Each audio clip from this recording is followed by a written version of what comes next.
వ్యర్థమైన వాటిని చూడకుండా నా కనులు తెరువుము. వాక్య భాగంలో త్రిప్పుము, కనులు త్రిప్పుము.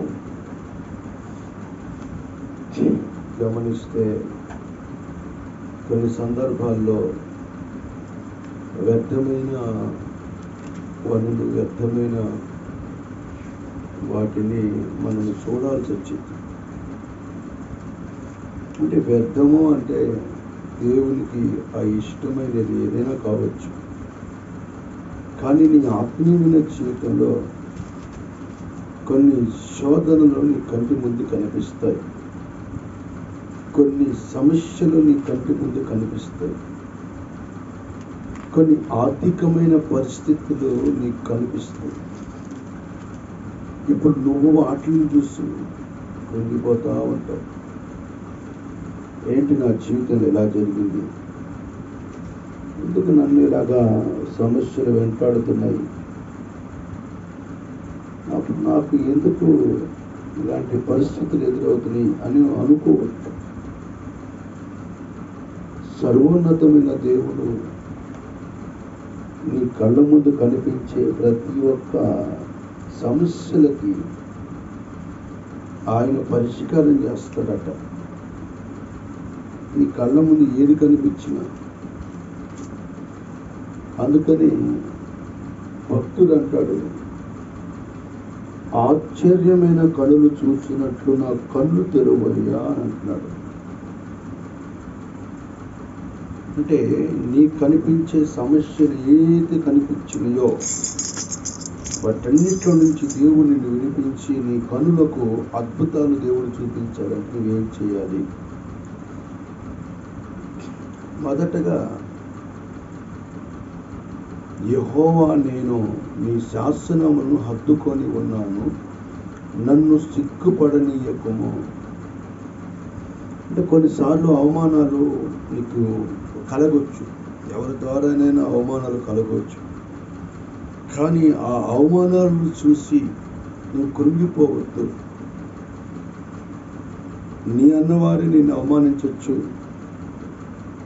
నీ కుటుంబస్తులే నిన్ను అవమానించవచ్చు, నీ బంధువులు నిన్ను అవమానించవచ్చు.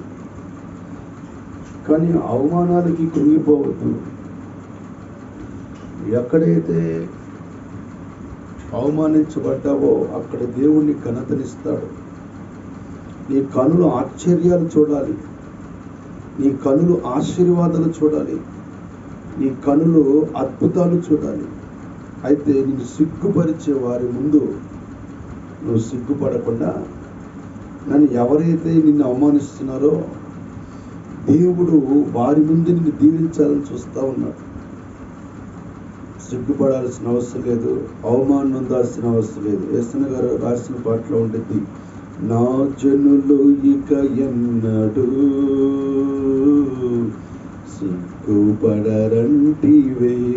ఆయన జనులకి అవమానాలు కలిగిన దేవుడు వాటి నుంచి విడిపిస్తాడు.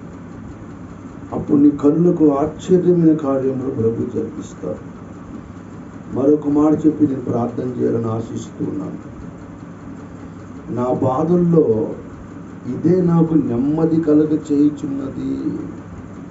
అంటే బాధ నీకు కలిగినప్పుడు నువ్వు ఎక్కడికెక్కడికో వెళ్ళాల్సిన అవసరం లేదు, ఎవరెవరి మీద కోప్పడాల్సిన అవసరం లేదు, ఏదేదో నువ్వు తాగాల్సిన అవసరం లేదు.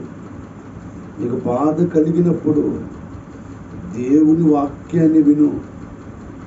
నీకు బాధ కలిగినప్పుడు దేవుని వాక్యాన్ని చదువు. చదవలేకపోతే వాక్యాన్ని విను. అప్పుడు దేవుడు నీ కనులకు ఆశ్చర్యమైన కార్యములు జరిగిస్తాడట. బాధలు ఉంటాయి, అప్పు లేనివాడు, తప్పు లేనివాడు, కొడితే నొప్పి లేనివాడు ఎవరు ఉంటారంట. అలానే నీ ఆత్మీయుల జీవితంలో ఒకవేళ నువ్వు దేని గురించి బాధపడుతున్నావో ఆ బాధలో నుంచి దేవుడు నిన్ను విముక్తి చేయాలని చూస్తూ ఉన్నాడు. ఎప్పుడు ఎల్లకాలం ఉండవు బాధలు. ఏదో ఒక రోజు నీ బాధల నుంచి దేవుడిని విడిపించే సమయం రాబోతుంది. 2025 సంవత్సరం నిశ్చయంగా నా దేవుడు నీ బాధల్లో నుంచి నీకు విముక్తి కలగచేయునుగాక. బిడ్డల గురించి బాధపడవచ్చు, భర్త గురించి బాధపడవచ్చు, భార్య గురించి బాధపడవచ్చు, కుటుంబ సమస్యల గురించి బాధపడవచ్చు. వాటన్నిటిలో నుంచి ప్రభు విడిపిస్తాడు. అప్పుడు నువ్వు ఆ బాధల్లో దేవుని వాక్యాన్ని గనక వినగలిగితే దేవుడట నీకు ఆశ్చర్యమైన పనులు కలుగజేస్తాడంట.